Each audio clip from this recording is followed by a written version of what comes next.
I am Dr. Saqib Mansoor, and I will discuss with you today the anatomy of the brain stem. Here it lies, the brain stem with its various parts, and it connects the spinal cord with the forebrain, which is expanded. The spinal cord is, of course, narrow. So here we see the three parts of the brain stem. This is the medulla oblongata, this is pons, and this is the midbrain. These are three parts of the brain stem. And so this brain stem occupies the posterior cranial fossa of the skull. Its shape is stalk-like. Brain stem is stalk-like. So it connects the narrow spinal cord with the expanded forebrain, I told you already. So as we see its broad functions of the brain stem, so these are, it serves as a conduit for the ascending tracts and the descending tracts, connecting the spinal cord to the different parts of the higher centers in the forebrain. And number two, it contains important reflex centers associated with the control of respiration, the cardiovascular system, and with the control of consciousness. It contains the important nuclei of cranial nerves as well, which are 9th, 10th, 11th, and 12th, right? So this is the function of the this brain stem. So as we move on, we come to know that so two cranial nerves arise from the midbrain. This is the cranial nerve, oculomotor and trochlear, oculomotor and trochlear. And from this pons, four cranial nerve arrives: trigeminal, abducens, facial, and vestibulocochlear. And then three cranial nerves, glossopharyngeal, vagus, and hypoglossal nerves. They enter or exit from the medulla. Fibers of the accessory nerve arise from the cervical spinal cord. And this was the layout, and now we will discuss the external features of the medulla. So here you see it is conical in shape. Medulla is conical in shape, and it is broader superiorly and narrow inferiorly. And you know, there's central canal in the spinal cord. So it continues in the lower half of the medulla as the same central canal, and above that there is the cavity of the fourth ventricle. So there are two different things here. You see over here, yes, there. In the lower part, there lies up till this level, the cavity of the central canal, and above that, in the upper half of the medulla, there is the cavity of the fourth ventricle. This is the point. And this point is the opening of the central canal, is known as the apex. So here is the discussion of this thing. So now let's study its anterior surface in a little bit detail. So this is the anterior median fissure. This is in the center. And the lateral to that is the elevation pyramid, which is produced by the corticospinal fibers, which comes from the precentral gyrus of the cortex, and then they cross downwards to the lateral side, forming the decussation of the pyramid. So this is the decussation of the pyramid. So then as we move more lateral to that, there is another elevation, which is the olive. Olive is produced by the nuclear behind, the inferior olivary nuclei. So they produce an elevation that's known as olive. And more lateral to that, superiorly, this is the inferior cerebellar peduncle, through which medulla is attached with the cerebellum. So let's now see the cranial nerves associated with the medulla over here. You see this groove between the pyramid and the olive, And here emerges the hypoglossal nerve rootlets. This is the hypoglossal nerve emerging from the groove between the pyramid and the olive. And lateral to that, behind the olive, there are other nerves, the glossopharyngeal and vagus. This is the cranial accessory as well, and the glossopharyngeal as well, and the vagus. So glossopharyngeal, the vagus, and the cranial root of accessory. So these are the nerves associated with the medulla oblongata. Told you already, the 4 nerves are associated with medulla oblongata, 4 with the pons, and 2 with the midbrain. So out of the 12 pair of the cranial nerves, 10 are related with our brainstem. So this, you already see that this is a junction of the pons and the medulla, known as a pons-medullary junction. And here from medial to lateral side, this is abduction nerve, the 6th. Then is medial and lateral, medial and motor and the sensory root of the facial nerve, and then is the vestibulocochlear nerve. And then on the surface of the pons, there is only one nerve, the trigeminal. So this is the layout. So here we see the on the interior surface of the medulla oblongata. And now we will discuss the posterior surface. Here you see, this is in the lower part. You see, this is in the midline posterior median sulcus, and lateral to that is the tubercle gracile tubercle, of course produced by the gracile nuclei, and more lateral to that is the cuneate tubercle produced by the cuneate nuclei.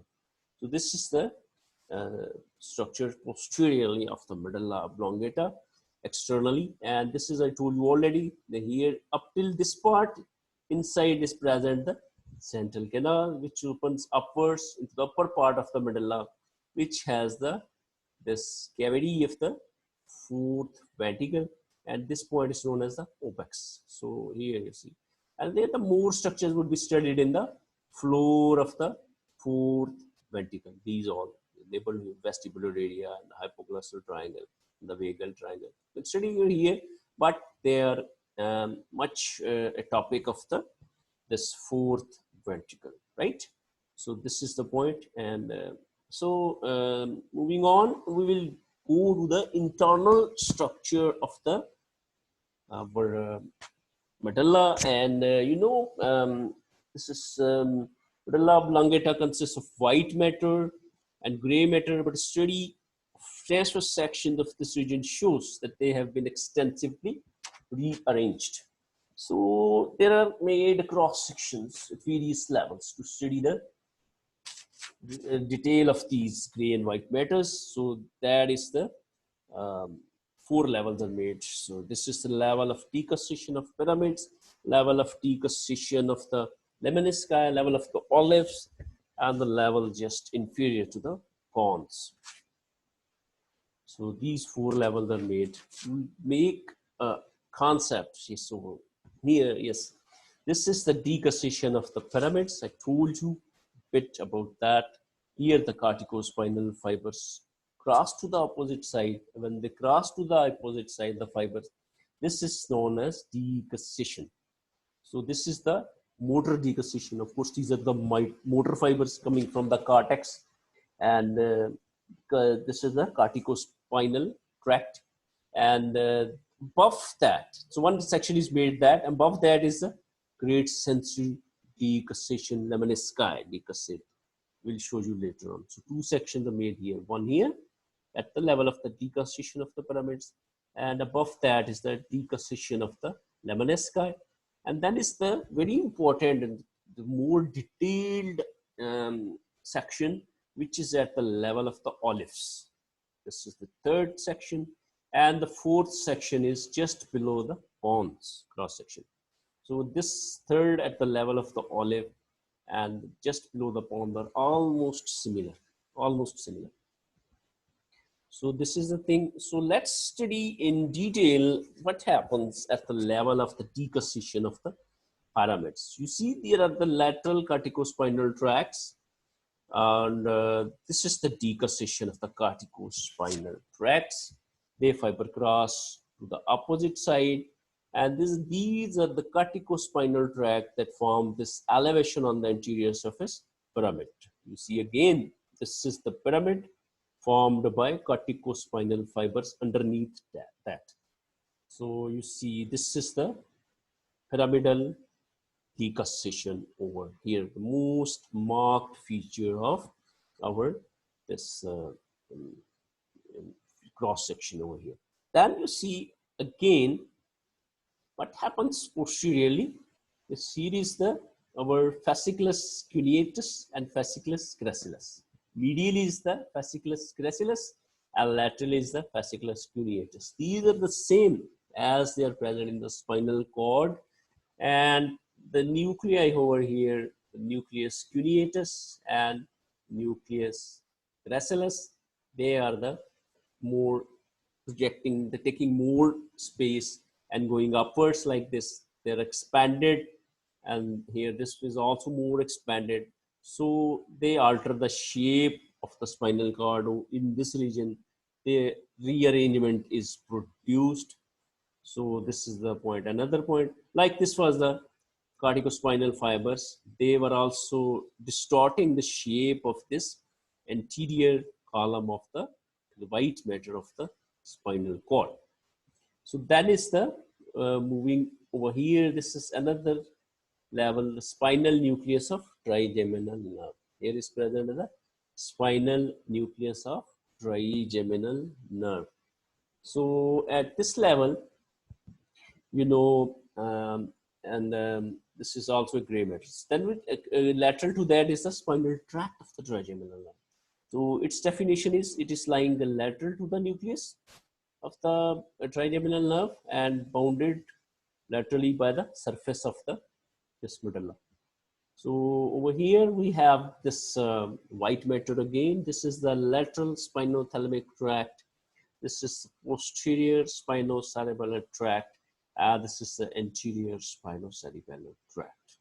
Here we will see the formation of the spinal lemniscus. Later on, we'll discuss in the section at the level of the olives, how it is formed.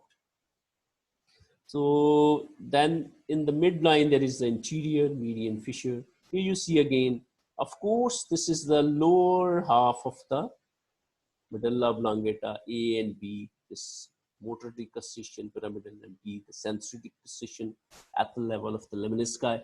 So these would be containing central canal. And the above two sections, the level of the olives and the level of the below Pons, they will be containing our central cavity of the fourth ventricle. These are the various structures, and you see this is the spinal root of the accessory nerve, which is emerging from over. This is the nucleus, and this is the spinal root of the accessory nerve going out over here in this way. So this was the complete discussion of the this section, which is the at the level of the decussation of the pyramid. So the other one, the second section is at the level of the decussation of the Lemnisci, which is also known as the great sensory decussation. So here the transverse section through the inferior half of the medulla oblongata, a short distance above the level of the decussation of the pyramids. So passes through the decussation of the Lemnisci. So this takes place anterior to the central gray matter. This is central gray matter. Anterior to that, this is the decussation of the Lemnisci, and posterior to the pyramids. So this is the point. So let's talk about this internal arcuate fibers. What are they? Yes, they emerge from the internal aspect of these two nuclei.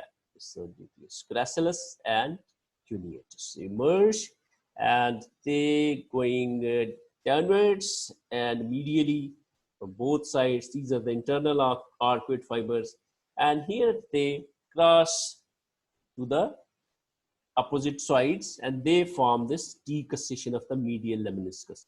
So these fibers, the internal arcuate fibers coming from this nucleus gracilis and cuneatus, form this lemniscus, which is the medial lemniscus, right? So this is the point. So this is the decussation. So then we see the other structures over here. This is the, our spinal root of accessory nerve shown over here again. These are the pyramids present over here as well. And then this is the anterior spinocerebellar tract. This is the lateral spinothalamic tract. And this is the posterior spinocerebellar tract. This is again the spinal nucleus, the trigeminal nerve, and lateral to that is the spinal tract of the trigeminal nerve. These are the various structures present over here. Another very important hypoglossal nerve, 12th cranial nerve. Here it is present, and in the central gray matter, and it emerges lateral to the pyramid. And this is the hypoglossal nerve. So here is the central canal. So we have seen all the structures spotted and discussed at the level of the decussation of the lemnisci, that what happens over here. So the third section we'll study is the level of the olives. Of course, that levels contains a olivary nuclear complex.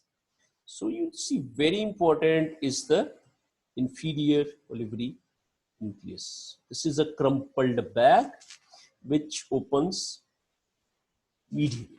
This is the inferior olivary nucleus. And above that is dorsal accessory olivary nucleus.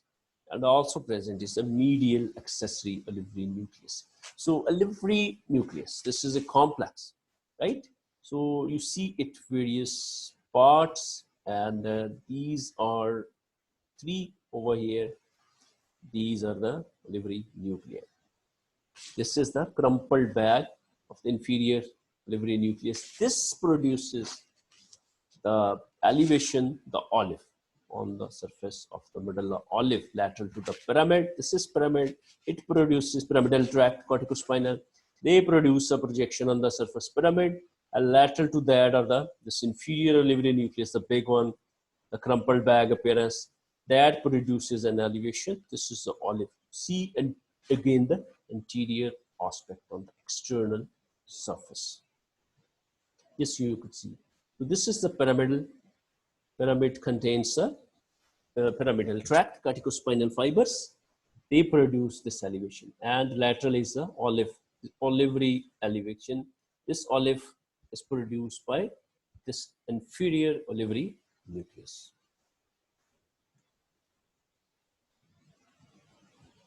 So here is the point. Then go here and you see again this inferior cerebellar peduncle. And here you identify this inferior vestibular nucleus. And then you see posterior cochlear nucleus. So vestibulocochlear nerve is 8th cranial nerve concerned with hearing and balance.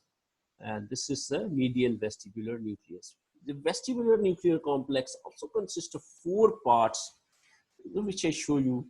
It's a good picture of the vestibular nuclear complex. 4 parts: medial, inferior, lateral, and superior. So superior, lateral, inferior, and medial. So these are the nuclei of the 4 components of the vestibular nuclear complex.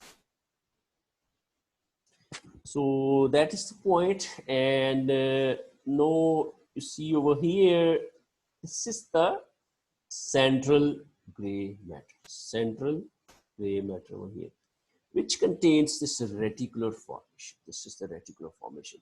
This is diffuse network of fibers. This is concerned with consciousness that makes us alert, and this reticular formation is present throughout the brainstem. So then from a medial to lateral side, the gray matter, central gray matter, has the hypoglossal nucleus. Then this dorsal vagal nucleus, right? Then this medial vestibular nucleus. These are the nuclei. Then the nucleus of tractus solitarius. I will tell you brief words about these nuclei. They're concerned with various cranial nerves like 9th, 10th, and 11th. So here we concerned with shown the vagus nerve. This has 3 nuclei. So one is this, our nucleus of rectus solitarius. Other is the dorsal vagal nucleus. I already told you. And the deeply embedded in the reticular formation is the nucleus ambiguus. This is also concerned with some cranial nerves. So this is 3 now here form the vagus nerves. So vagus nerve has 3 nuclei, dorsal vagal and this nucleus, the rectus solitarius, and third is the nucleus ambiguus. And the other structures over here are this, our, which will tell you this, this is the white matter, this is the anterior spinocerebellar tract, this blue. And this rounded oval is the lateral spinal tract, coming from the spinal cord ascending tracts. So this is a tectospinal tract. This is in the midline, tectospinal tract. And above that is the medial longitudinal fasciculus. Medial longitudinal fasciculus. And say big contribution, this is our medial lemniscus. This is as we know the previous section, we come back, this forms, this is a sensory decussation, it is formed over here at this level of the above to the pyramid. So it will ascend as it is sensory, and as it will ascend, it is shown in above section at the level of this olives is as in the form of this medial lemniscus, right? So then there is the cavity of the fourth ventricle. Yes, there it is. So this is the inferior medullary vellum bounding it posterior. This is the posterior boundary. So these are the various structures at this level of the olives, the cross section. And then one thing is left, this is arcuate nuclei, right? So you see, I will tell you about these arcuate nuclei and their connection with the cerebellum. So these are the arcuate nuclei. So here you see, this is the vagus nerve coming out. This is the hypoglossal nerve coming out. This two cranial nerve is shown here in this picture. So this is the nucleus ambiguus. I told you already that the emerging nerve fibers join the glossopharyngeal, vagus and cranial part of the accessory nerve. Their distribution is to the skeletal muscle. I showed you in the cross section, nucleus ambiguus. Like this has shown you arcuate nuclei. They are thought to be inferiorly displaced pontine nuclei and are situated on the anterior surface of the pyramids. They receive fibers from the cerebral cortex and send efferent fibers to the cerebellum through the anterior external arcuate fibers. Anterior external arcuate fibers. Then this is told you medial lemniscus form the flattened tract on each side of the midline, right? So they send sensory information to the thalamus. This is the medial longitudinal fasciculus. It's a small tract of the nerve fibers and consists of ascending and descending fibers. Then you see, as I told you, spinal lemniscus. What this consists of 3 parts: anterior spinothalamic, lateral spinothalamic, and spinotectal tracts. So this is a deeply placed lemniscus. So it should tell you what is a lemniscus. You know, nerve fiber, then its collection, bigger one is a tract, and various tracts unite and they form a bigger collection of nerve fiber, which is known as lemniscus. Various lemnisci in the nervous system, like this is the spinal lemniscus, then is the trigeminal lemniscus. So we'll discuss one by one whenever we reach that section. I told you already about the reticular formation. So this is the level of the olives. You see, all structures are discussed individually, one by one. So the last cross section occurs at the level inferior to the pons.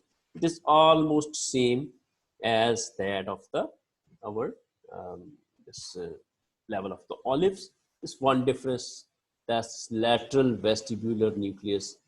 It replaces this inferior vestibular nucleus. Here, this third level, the olives, we have the inferior vestibular nucleus, And at this level, there is a lateral vestibular nucleus. This is the difference, main difference. So you see, very important, this table summarizes all these levels, what is present over here, right? This is first, the second, the third, and the fourth.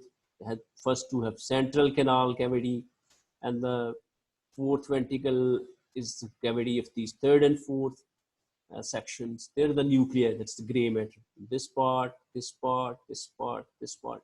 The motor tracks over here, over here, over here. Then nothing is present over here. So then the sensory tracks over here, right? So this is the summary of the, I've told you already this summary. So that's a few words of the blood supply of the brainstem, which is only medulla oblongata today.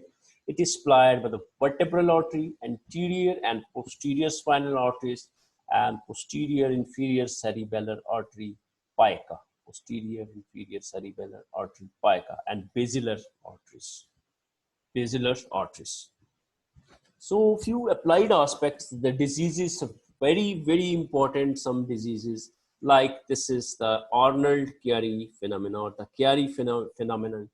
And what happens over here is this is part of the cerebellum, the tonsil, and it herniates through the foramen magnum, causes a lot of problem. It can be present congenital.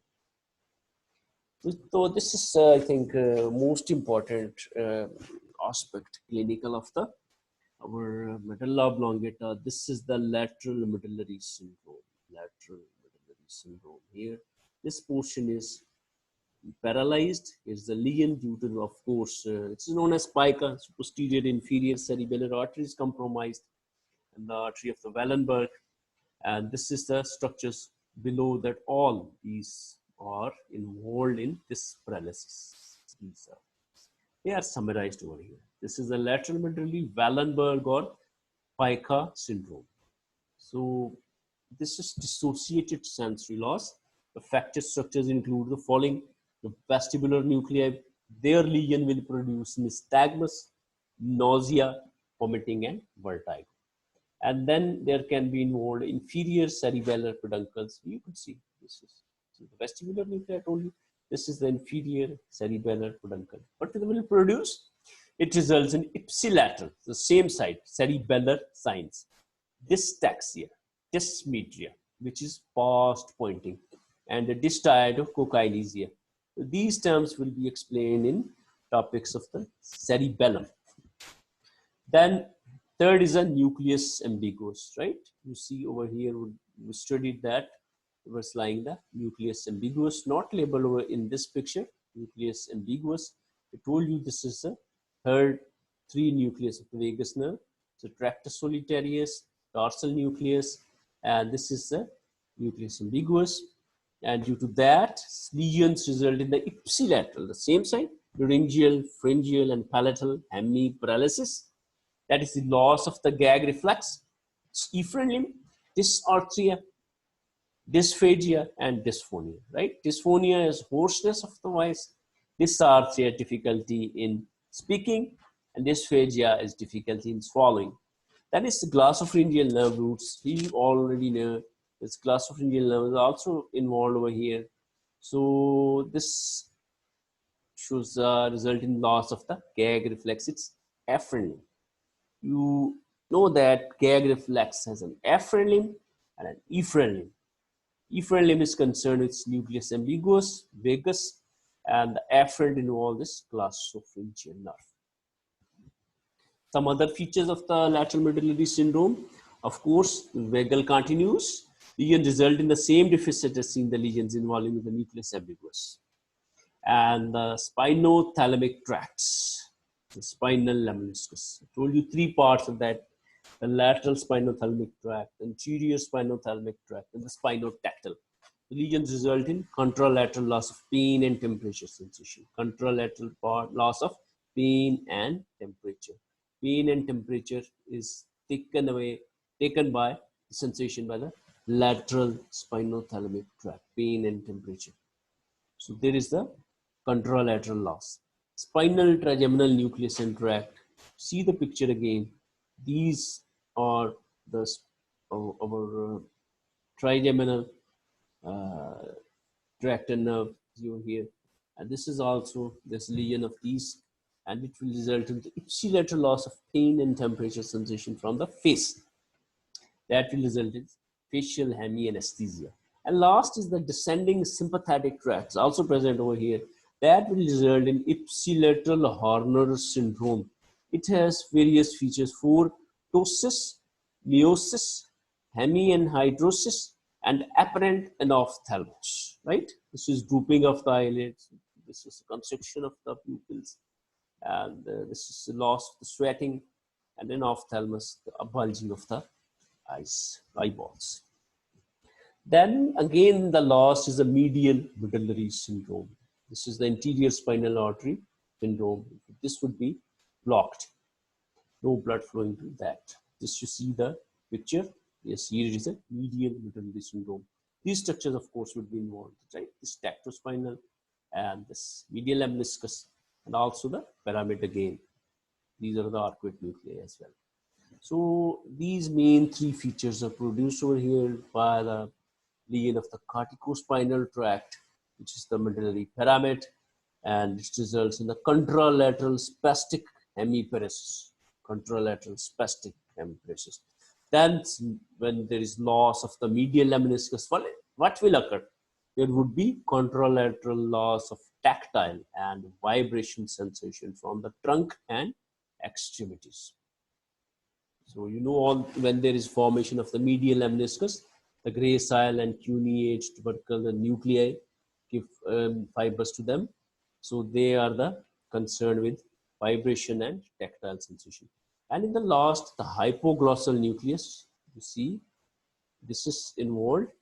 This was the hypoglossal nerve coming out.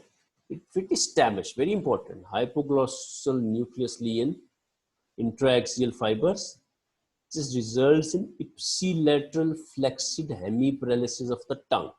Ipsilateral flexed hemiparalysis of the tongue, which when protruded, the tongue when protruded, that brought out, it points to the side of the lesion. It's ipsilateral side, which would be the weak side. You see the picture. Here you see, yes, this is the same side. This is the lesion, the hypoglossal nerve. And here you see, this is the dotted line is a normal position of the tongue. Here you could see this. Here is the protruded tongue. It's protruded out of its normal place, outside the mouth.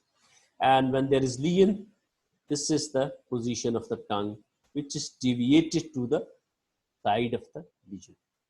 So with this, we end this topic of medulla oblongata with external features and internal features. All are discussed, and in detail, all the four sections studying the internal structure are discussed, and also the diseases, which are very important: lateral and medial medullary syndromes, Arnold-chiari phenomenon. So we will discuss in the next topic of this neuroanatomy, our anatomy of the Pons. So good luck. Bye.